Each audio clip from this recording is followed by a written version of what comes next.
Disons bonjour à tous les bien-aimés qui sont avec nous aujourd'hui et aux nouvelles personnes, mais qu'elles sachent qu'elles sont les bienvenues et qu'elles sont au bon endroit et que lorsque l'on se retrouve ensemble autour de la parole de Dieu, c'est toujours c'est toujours l'image de l'enfant qui se retrouve avec la maman et l'enfant écoute attentivement maman et l'objectif de leur conversation, de leur partage, c'est que maman inculque certaines choses à l'enfant, lui dise ce qui est bien de faire dans la vie,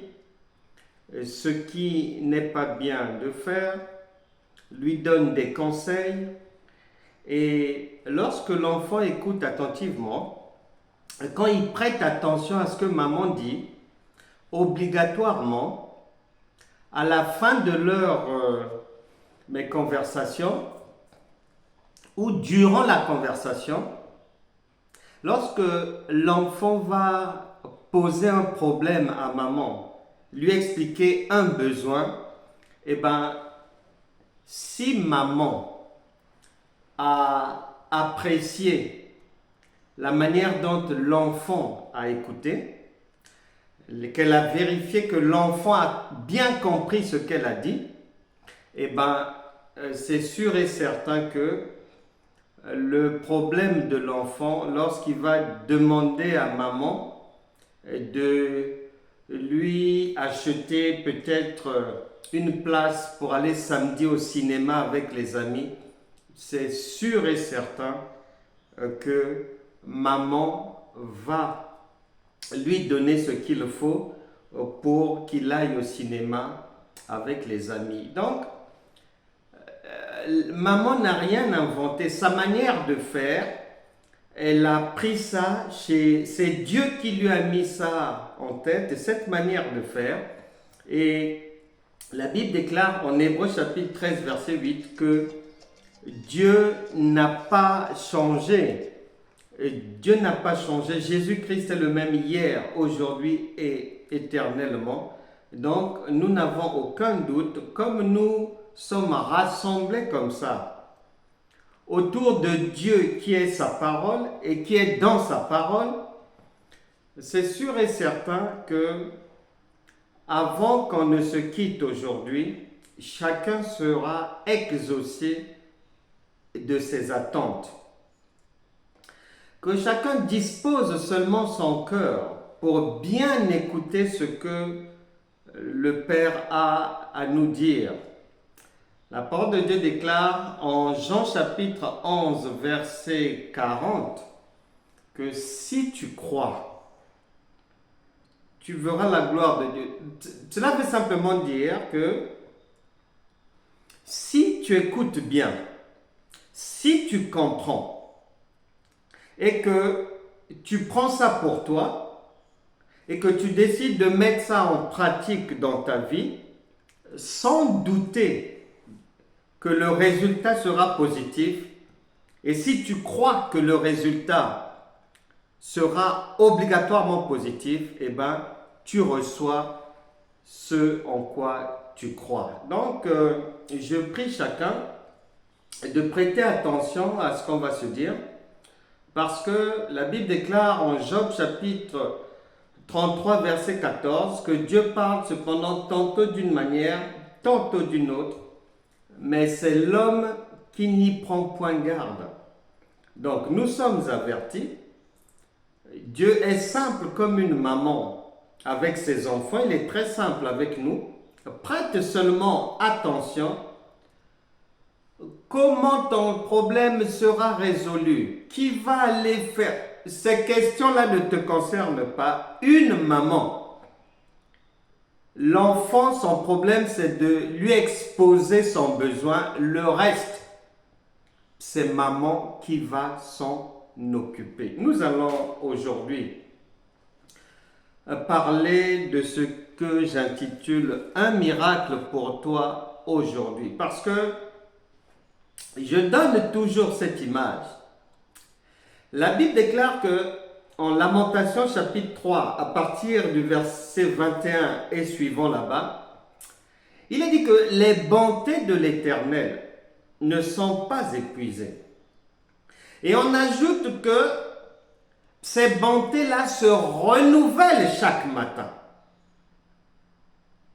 Donc, en matière de bienfaits de Dieu, de prodiges, de miracles, de solutions aux difficultés que rencontrent ces enfants, au niveau de Dieu le Père, en ce qui nous concerne, il y a à boire et à manger.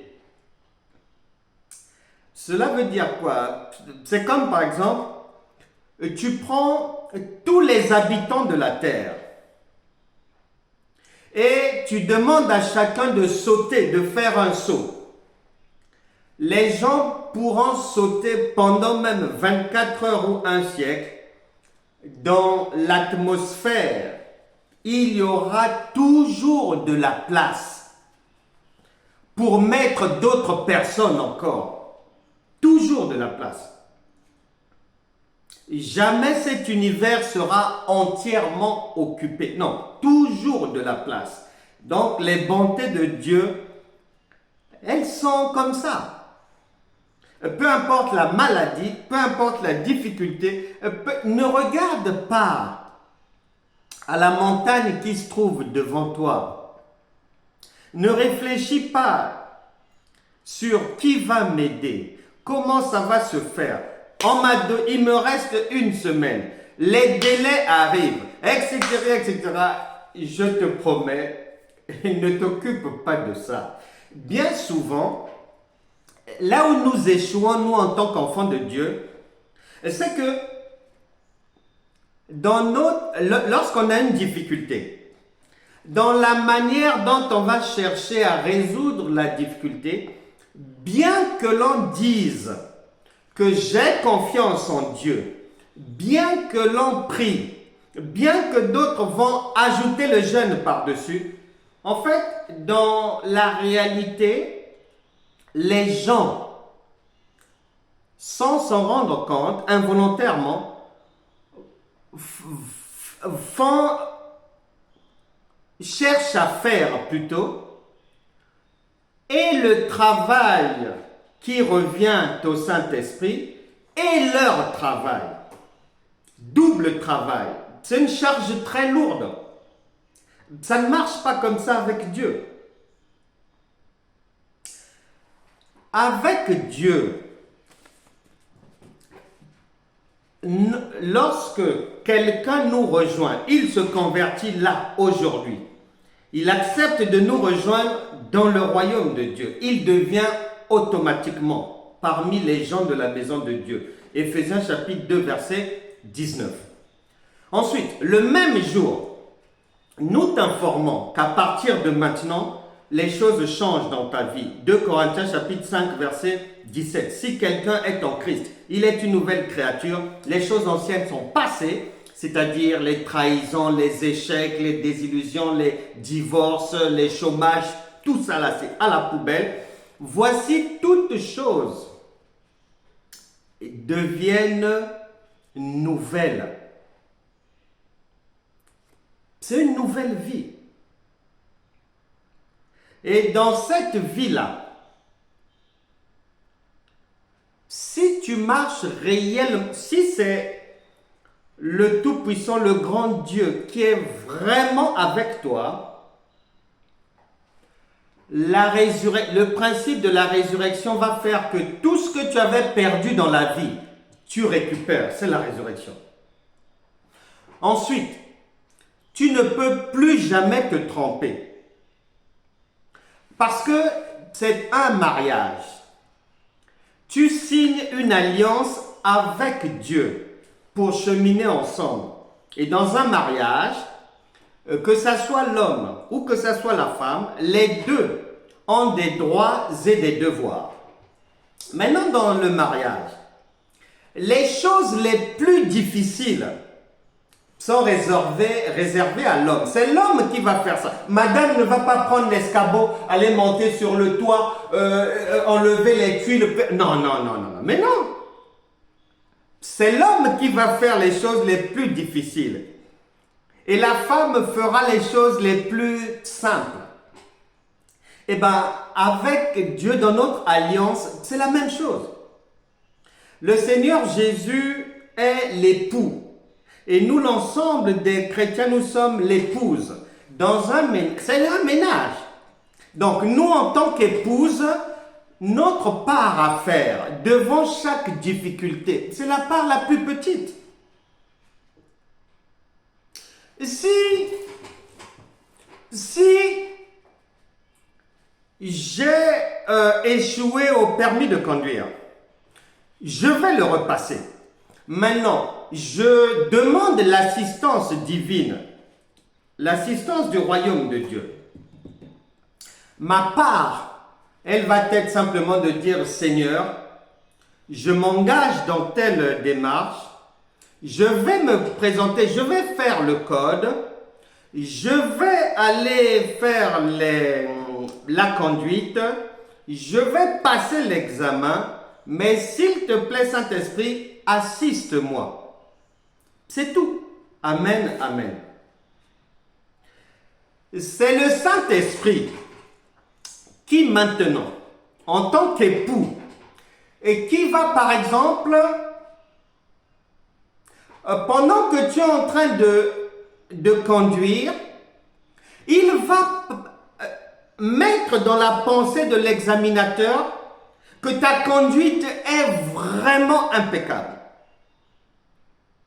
Il va faire en sorte que ta mémoire n'oublie rien d'essentiel. C'est-à-dire, lorsque le feu est rouge, le Saint-Esprit fera en sorte que tu le vois réellement rouge, pas vert. Attention. Donc, ce que tu ne peux pas faire, convaincre l'examinateur que tu conduis bien, faire en sorte que lui, ce qu'il voit de toi, c'est merveilleux. Toucher son cœur, tout ça là, les choses invisibles sont réservées à l'époux. Parce que toi, tu ne peux pas les faire. Tu ne peux pas traverser un mur. Lui, il peut. Tu ne peux pas te retrouver dans le rêve d'une personne pour lui faire changer d'idée. Tu ne peux pas, mais lui, il peut le faire. Tu es peut-être convoqué devant le conseil de discipline ou par ton chef demain ou après-demain. Mais ou bien on t'a entretenu et on doit te donner la réponse de ce qu'on va faire de toi, de ce qu'on va décider de toi, de ce qu'on va dire de toi. La nuit, c'est le Saint-Esprit qui va aller parler à la personne pour lui dire de te faire du bien. Et Jacob a expérimenté cela. Dans la Genèse, son oncle Laban voulait le tuer. Alors que Laban n'était même pas croyant. Laban, c'est un animiste. Mais Dieu est allé de nuit lui parler, lui donner des instructions pour faire du bien à son neveu. Et lorsque le frère Jean chapitre 11, verset 40 dit, « Si tu crois, tu verras la gloire de Dieu », ça veut aussi dire, si tu crois que Dieu peut aller parler à quelqu'un de nuit pour toi, si tu crois que le Saint-Esprit est suffisamment puissant pour aller convaincre quelqu'un qui a dit qu'il ne veut pas te voir, si tu crois que le Saint-Esprit peut le faire, tu auras le résultat de ce en quoi tu crois. Donc, dispose encore ton cœur. Peut-être que tu attendais mal hier. Peut-être que tu as été mal enseigné dans le passé, donc c'est pour ça que ça coince. Malgré que tu pries, malgré que tu espères, malgré que tu jeûnes.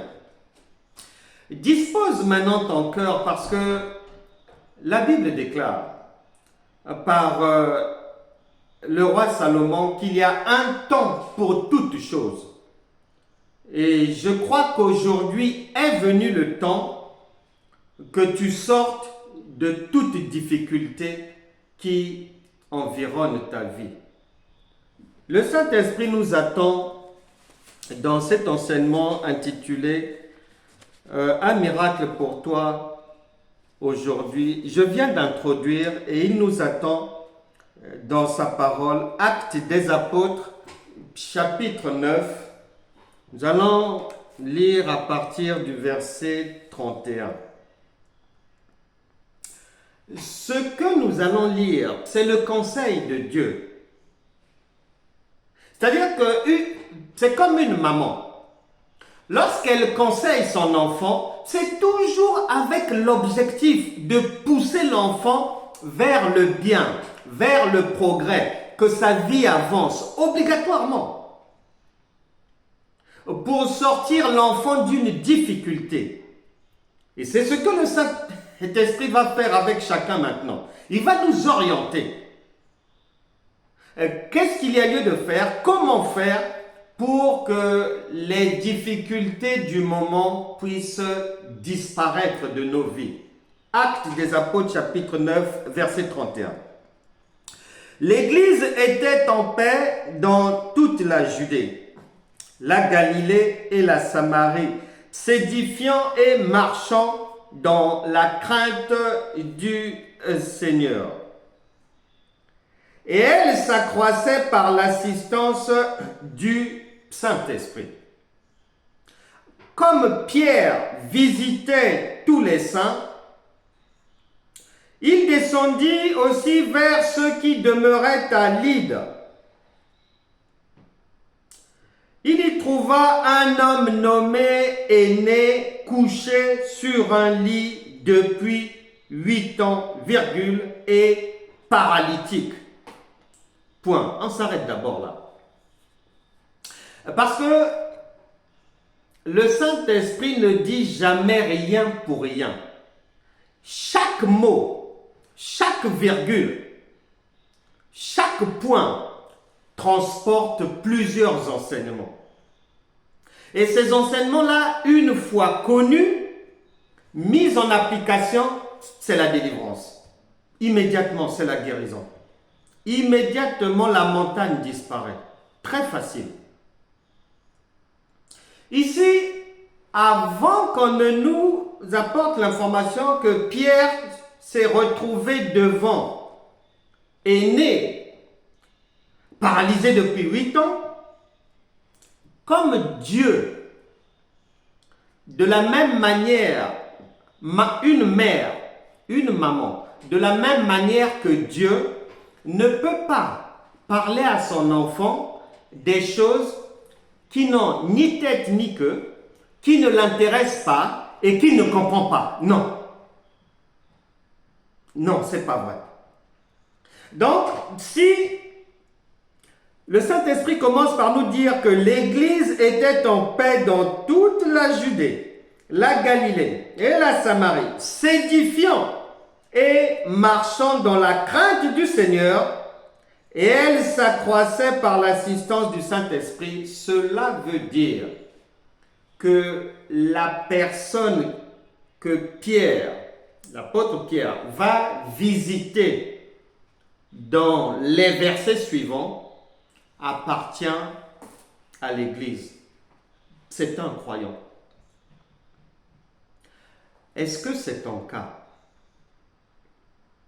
Parce que là, Dieu va faire un miracle dans la vie de tout un chacun. Mais là, il y a un préalable.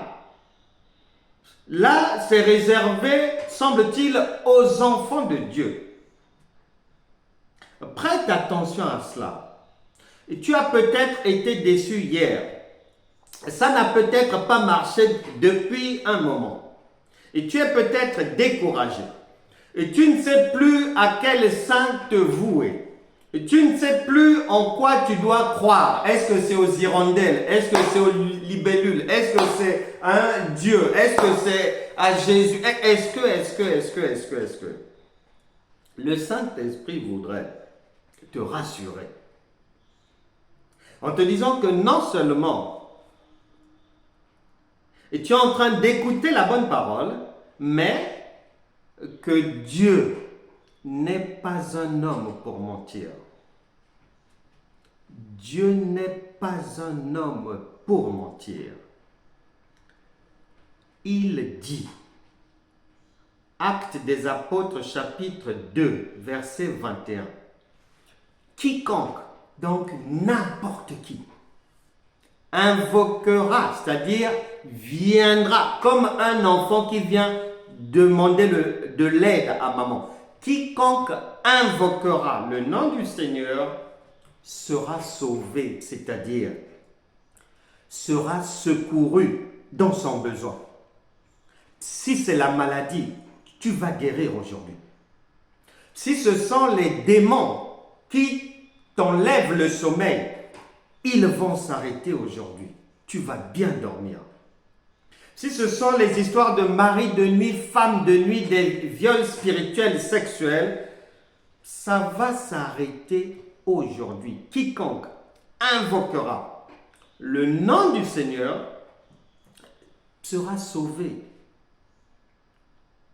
Et donc, prédispose bien ton cœur. Ne pense plus aux événements passés, ne pense plus aux échecs d'hier, aux choses qui n'ont pas marché, ne pense plus aux larmes d'hier, ne pense plus aux trahisons dont tu as été victime. Et peut-être que jusqu'à présent, tu en subis les conséquences. Ne pense plus à ça, ne pense plus aux fausses accusations.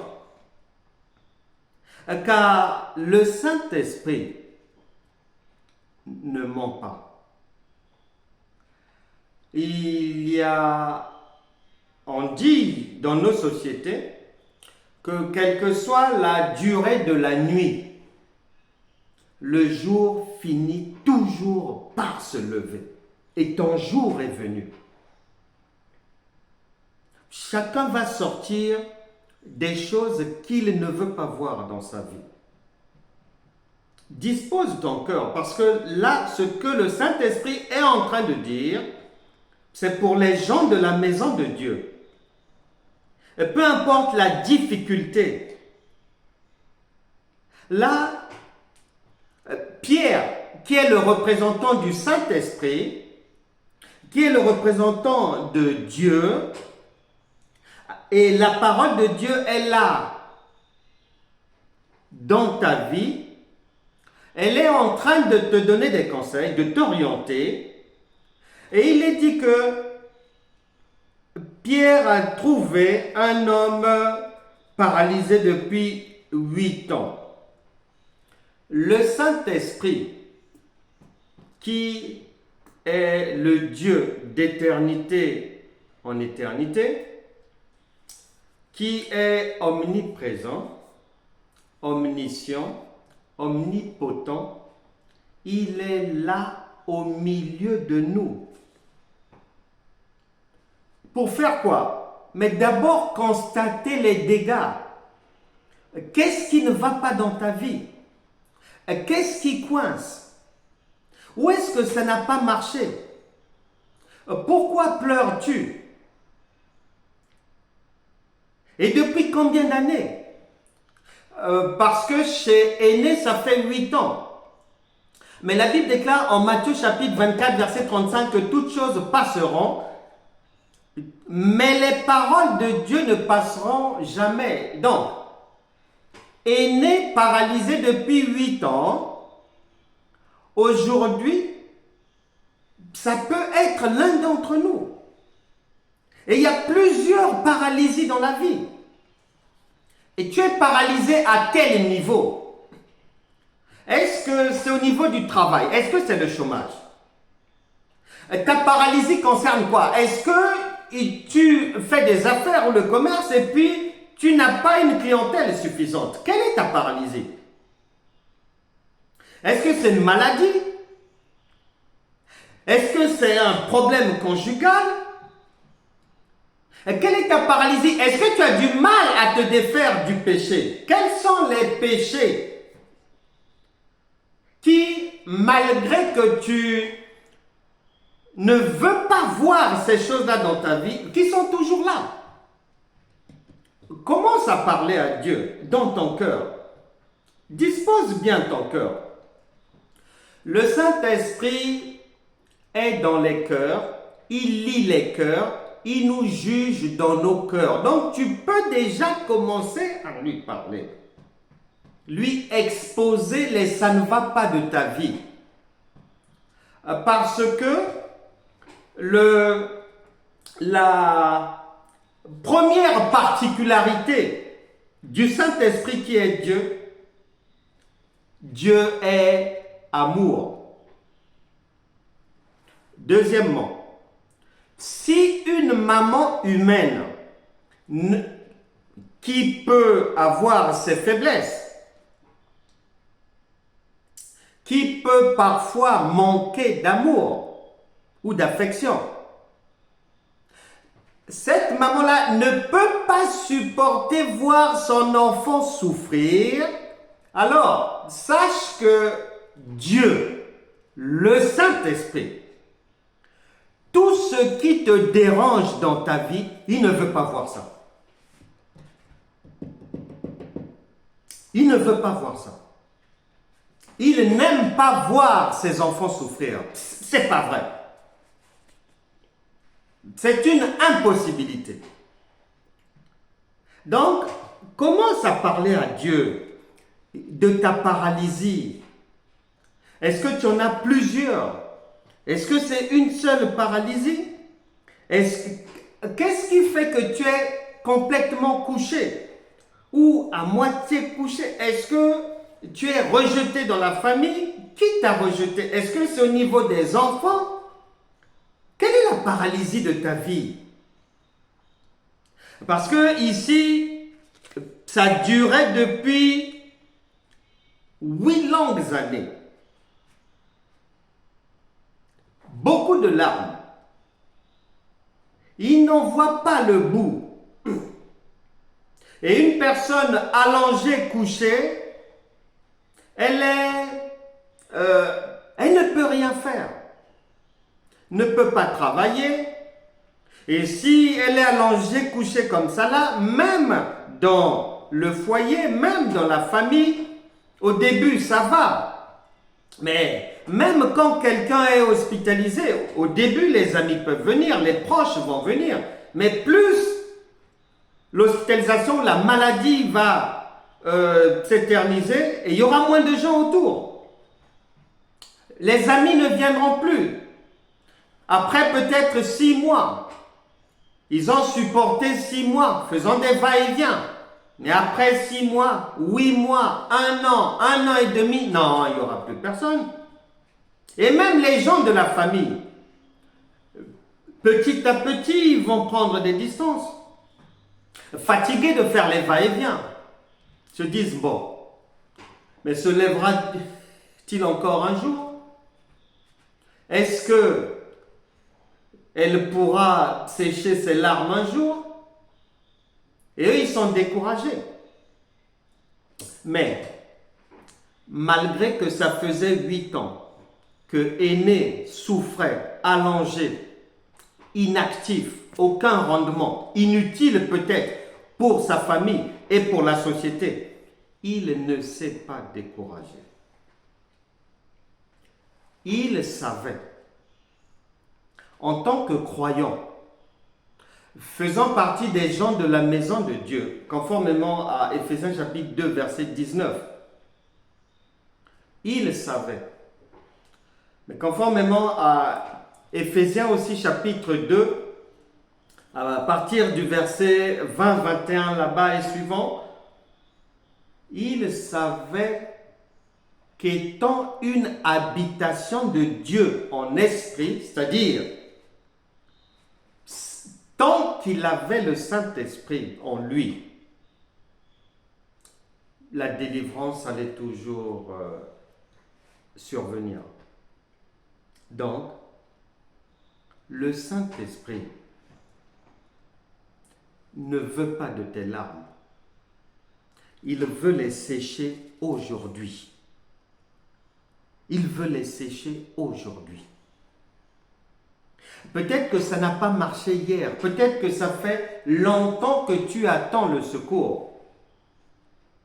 Mais est-ce que tu avais frappé à la bonne porte? Mais comment attendais-tu ce secours-là? Et tu l'attendais de quel Dieu? Est-ce que c'est du Jésus de 3 ans encore dans la crèche? Ou bien tu l'attendais de quel Jésus? Bon, tu espérais en qui? En Marie ou en Jésus? Parce que tout ça là, il faut mettre de l'ordre là-dedans. Et souvent, chez les enfants de Dieu, ça va dans tous les sens. Et la parole de Dieu déclare dans le livre des Proverbes que lorsqu'il n'y a pas de révélation, le peuple est sans frein, c'est-à-dire ça va dans tous les sens, on peut tout accepter, on entend qu'il y a quelqu'un là-bas, on va, on entend qu'il y a une prophétesse qui est arrivée là-bas et crache du feu, on va, on entend que là-bas, on demande aux gens mais de donner 1000 € pour une prière, on va là-bas. Mais tu mangeais à quelle table, franchement? Et t'attendant à recevoir le secours de quel Dieu? La Bible déclare, dans l'une des lettres de l'apôtre Paul aux Corinthiens, que Dieu est un Dieu d'ordre.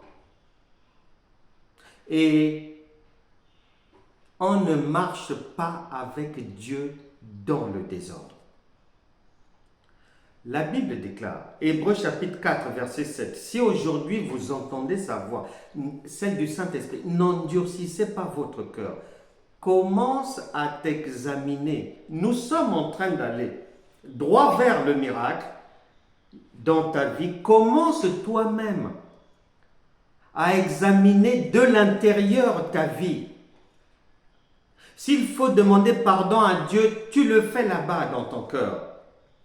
Et s'il faut que tu demandes après cela pardon à quelqu'un parce que tu avais injurié quelqu'un, et tu avais peut-être mal parlé à ta collègue au boulot, à ton patron, et tu avais méprisé peut-être un voisin ou quelqu'un dans la famille ou quoi, prends la décision de demander pardon. Et tu le feras quand tu pourras le faire. Parce que celui qui va opérer des prodiges dans ta vie est un Dieu d'ordre. Mais ce qu'il te demande de faire, c'est très simple. Ce sont des choses petites. L'épouse s'occupe des petits travaux dans la maison. Il n'y a rien de difficile. Et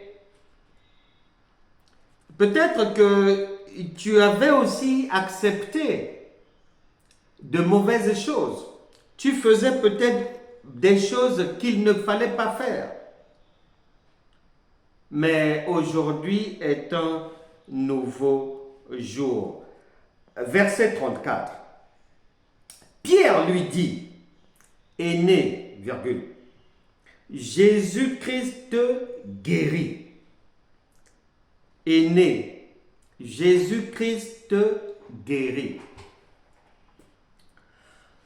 Et tu avais cherché le secours de Dieu, tu me diras, oui, mais ce secours-là, non seulement tu l'as attendu comment, en quoi faisant, en allant où, en avalant quoi, et puis comment espérais-tu le secours de Dieu alors que le secours de Dieu, le centenier romain, Matthieu chapitre 8, verset 8, a dit au Seigneur Jésus, dis seulement un mot.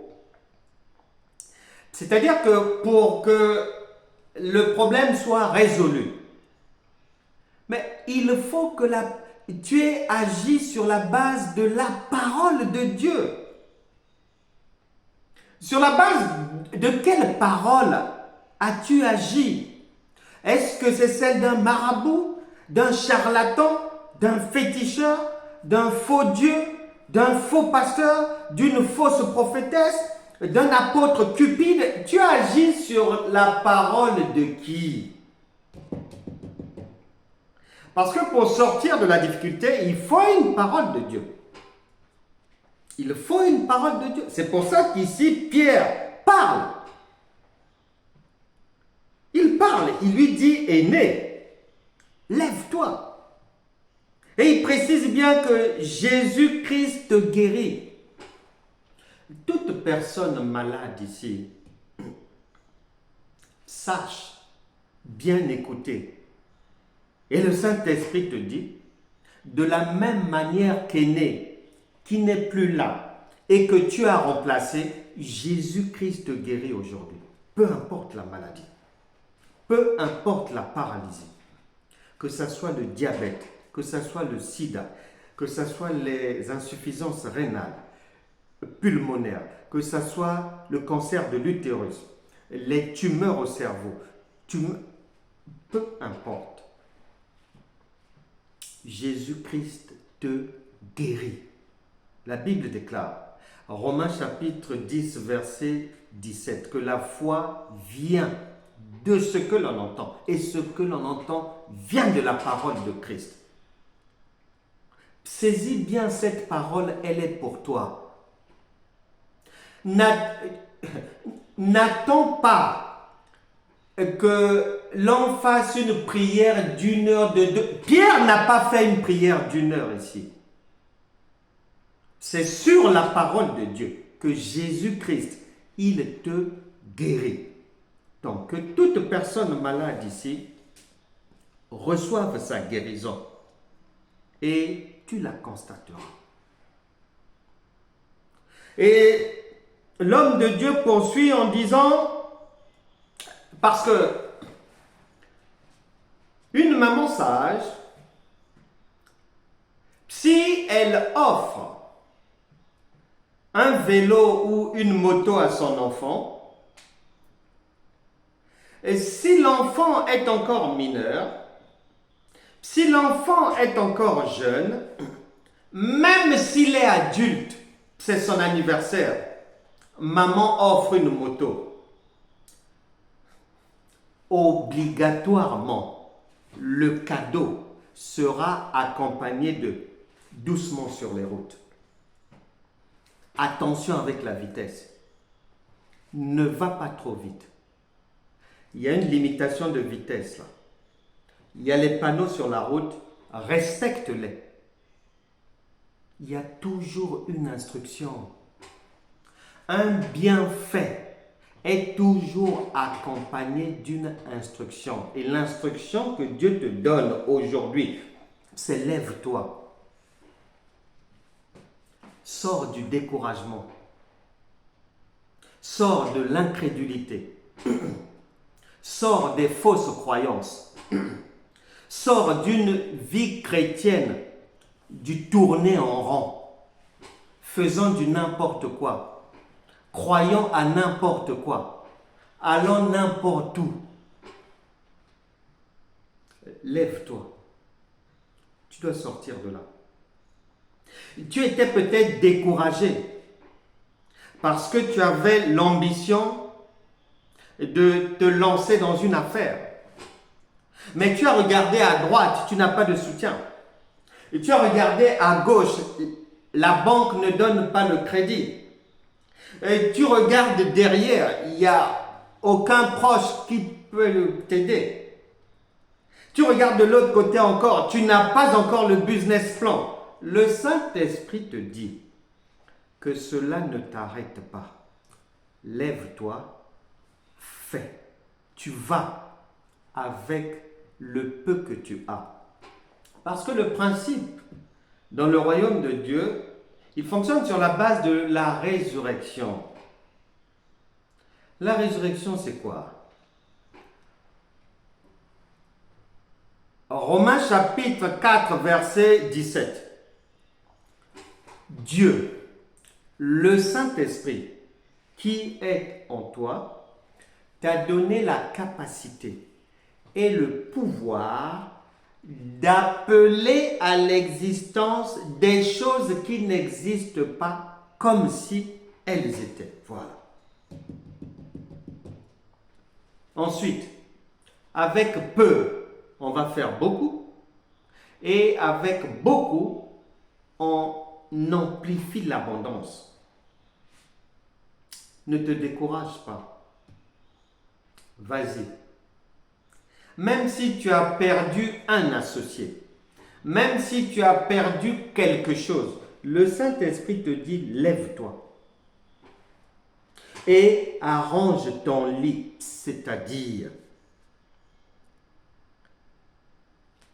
sois plus précis, sois plus précise dans ce que tu veux. Ne sois pas évasive. Ne sois pas... Souvent les chrétiens, elle est célibataire. Elle attend l'âme sœur. Et tu poses la question, ma sœur, est-ce que vous avez une idée du genre d'homme que vous aimez et que vous aimeriez auquel Dieu vous associe? Réponse, Dieu n'a qu'à faire ce qu'il veut. Non, non, non, non, il faut arrêter ça aujourd'hui. Il faut arrêter ça aujourd'hui. Dieu est un Dieu de précision. Psaume chapitre 37, versets 4 à 5. Fais de l'Éternel tes délices et il te donnera ce que ton cœur désire. C'est clair. Il n'y a pas une histoire que Dieu fera sa volonté. Non, non, non, non. C'est écrit nulle part. Et beaucoup d'enfants de Dieu tournent en rond comme ça. Sois désormais précise, précis. Tu dis ce que tu veux. Si tu veux, par exemple, que dans le travail que tu fais, ou bien dans quelque chose que tu veux faire, si tu veux gagner, par exemple, si tu aimerais avoir un salaire, par exemple, de 5 000 euros, tu le dis à Dieu et tu y crois. Dieu t'emmènera vers le salaire à 5 000 euros. Si c'est 10 000 euros, tu dis, il va t'emmener là-bas. Fais de l'Éternel tes délices et il te donnera ce que ton cœur désire. Si c'est la guérison, tu dis. Si c'est pour l'enfant, s'il y a un problème, tu dis ce que tu veux voir arriver et tu le verras s'accomplir. Dieu est un Dieu de précision, il y a une instruction qui est donnée. Lève-toi, arrange ton lit. Arranger son lit, c'est de vérifier, d'examiner un peu sa vie. Est-ce que je marche bien? Est-ce que je suis une menteuse ou un menteur? Est-ce que je suis une menteuse ou un menteur professionnel, partiel? Est-ce que j'ai l'amour du prochain? Est-ce que je suis juste dans ma vie? Est-ce que je suis honnête? Est-ce que je ne gruge pas quelque part l'État? Est-ce que je suis correct avec mon employeur? Est-ce que je respecte l'heure d'arrivée au travail? Est-ce que je fais partie des gens qui quittent le boulot 5 ou 10 minutes avant l'heure prévue? Est-ce que je fais partie des gens qui facilement peuvent faire un faux témoignage?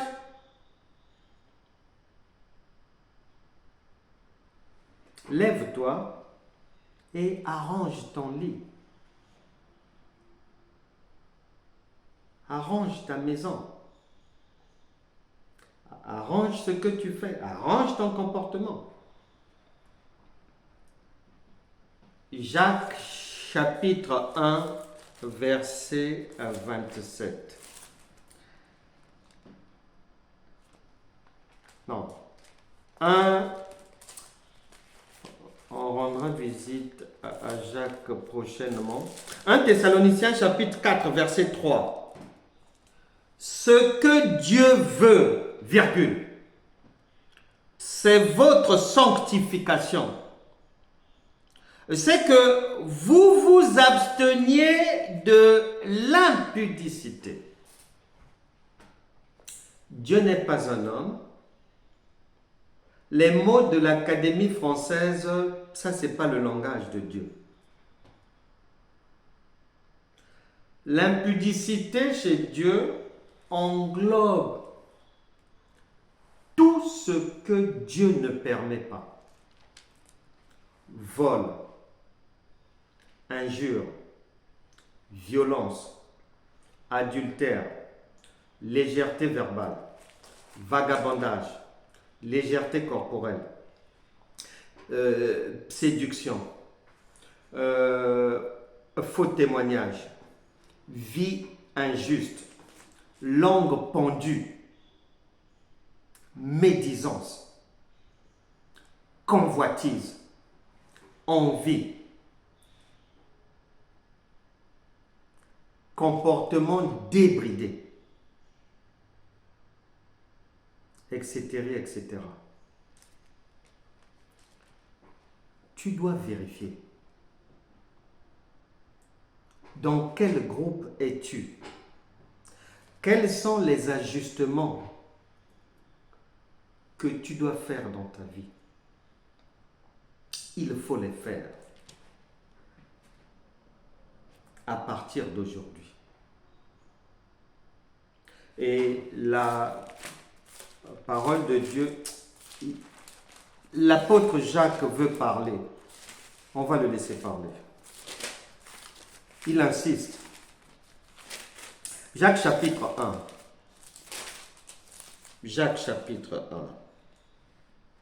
Jacques chapitre 1. Verset 5. Si quelqu'un d'entre vous manque de sagesse, virgule, beaucoup de soi-disant chrétiens échouent dans la vie parce que la plupart des chrétiens ne sont pas sages. Beaucoup pensent que, et malheureusement, mais nous tous on est passés par là, on nous avait appris que quand il y a une difficulté, il faut prier, jeûner. Mais non, si tu n'as pas la sagesse, sous le soleil, ça ne marchera pas pour toi. Que tu sois païen ou chrétien, ça ne marchera pas. C'est Dieu lui-même qui l'a dit. Mais, si quelqu'un d'entre vous manque de sagesse, virgule, qu'il la demande à Dieu, virgule, qui donne à tous simplement et sans reproche, et elle lui sera donnée. Point. Mais qu'il la demande avec foi, sans douter. Comment vois-tu Dieu? Comment entends-tu ce que le Saint-Esprit dit?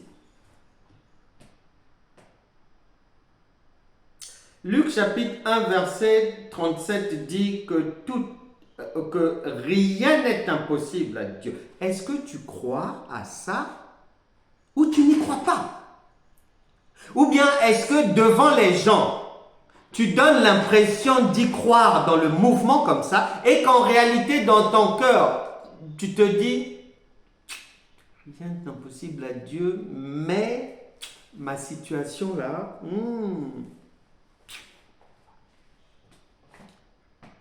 quelle attitude as-tu face à une difficulté?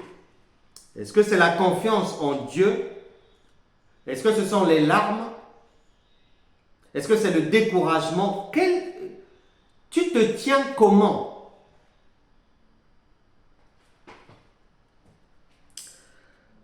Et elle lui sera donnée. Mais qu'il la demande avec foi sans douter, car celui qui doute est semblable au flot de la mer, virgule, agité par le vent et poussé de côté et d'autre. Ouvre bien les oreilles. Verset 7. Qu'un tel homme ne s'imagine pas qu'il recevra quelque chose du Seigneur.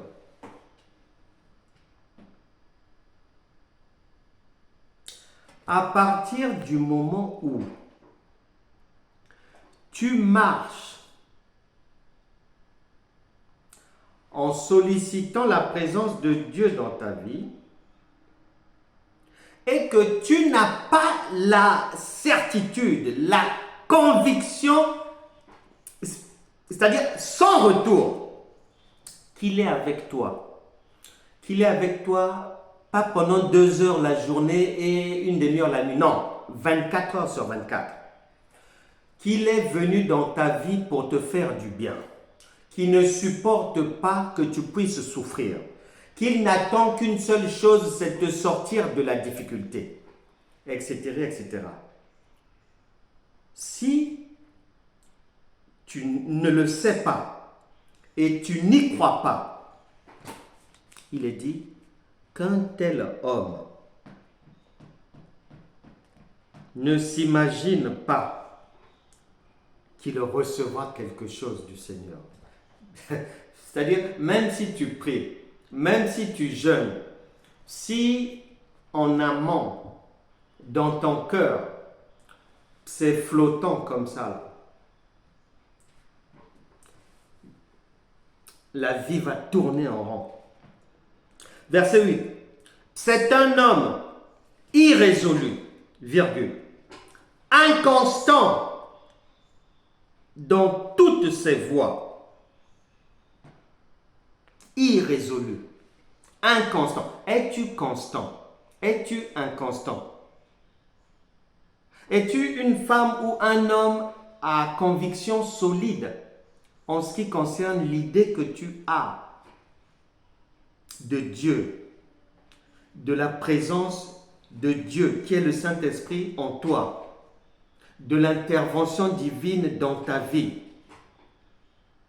de sa volonté première à te sortir de toute difficulté? En as-tu conscience ou pas?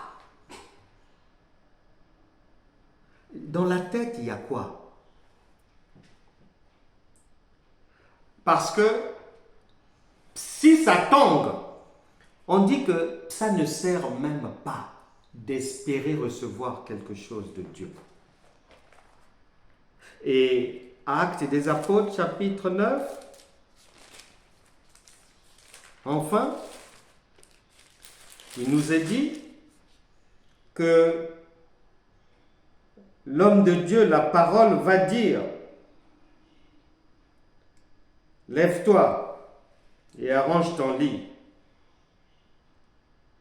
Et comme Aîné n'a pas douté, comme Aîné n'était pas un croyant inconstant, mardi, la confiance en Dieu, mercredi, comme il y a des inondations, il est découragé, il n'y croit plus. Jeudi, le soleil revient, il y a une bonne nouvelle aussi, il revient dans le jeu. Et samedi, il y a le cyclone qui arrive, il fuit sous le lit, il n'espère plus en Dieu. Quel genre d'enfant de Dieu es-tu? Et si tu n'es pas encore avec nous dans le royaume de Dieu, dispose ton cœur maintenant, nous allons prier, à nous rejoindre et à marcher convenablement. Le Saint-Esprit vient de nous parler, de nous éclairer, de nous montrer la voie de sortie. Et Aîné, il est dit qu'il se leva aussitôt. Tu vas sortir de cette difficulté. Aussitôt. Il n'y a pas une histoire d'attendre 1 semaine, 1 mois, de recevoir une ordonnance spirituelle de 230 prières à faire chaque matin, chaque... Non, non, non, non. Psaume chapitre 33, verset 9. Il est dit et la chose arrive.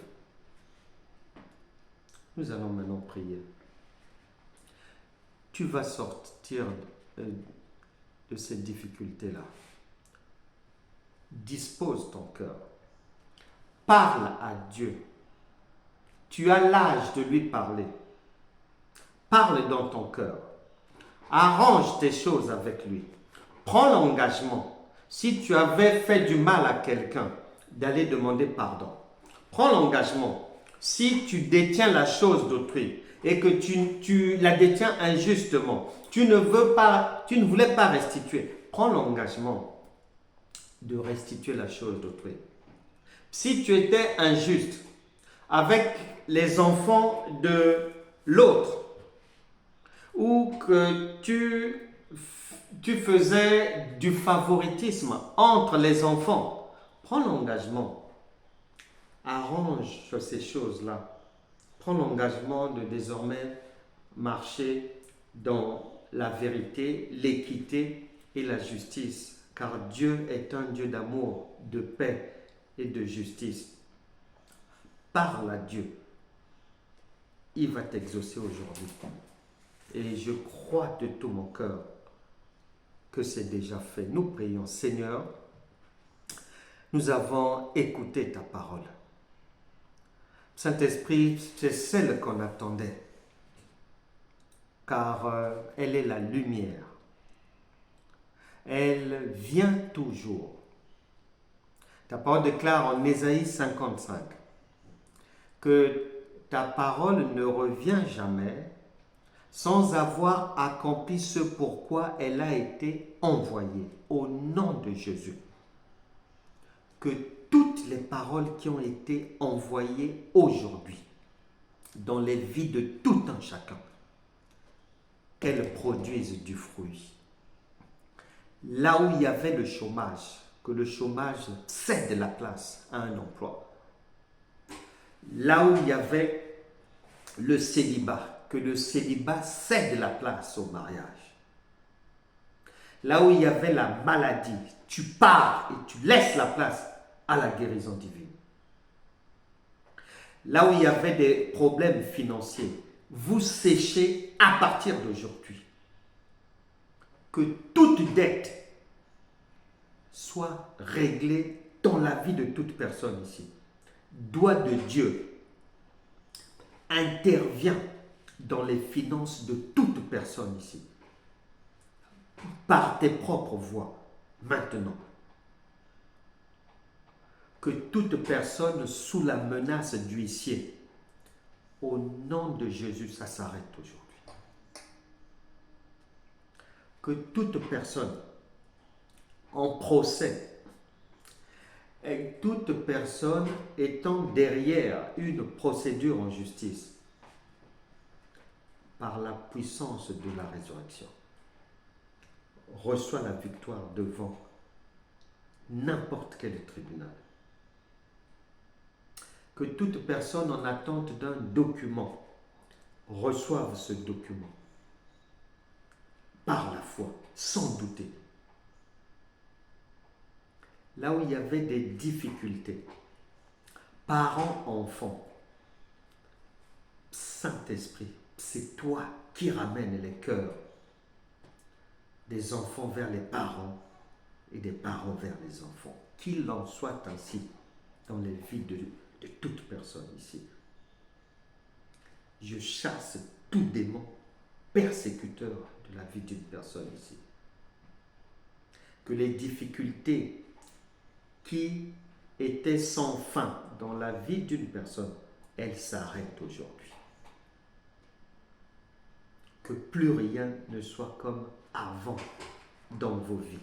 Recevez la grâce de Dieu pour aller de l'avant. Que toute montagne qui s'était dressée, montagne de difficultés, d'insomnie, de soucis, de céphalée, devant une personne ici, elle disparaît.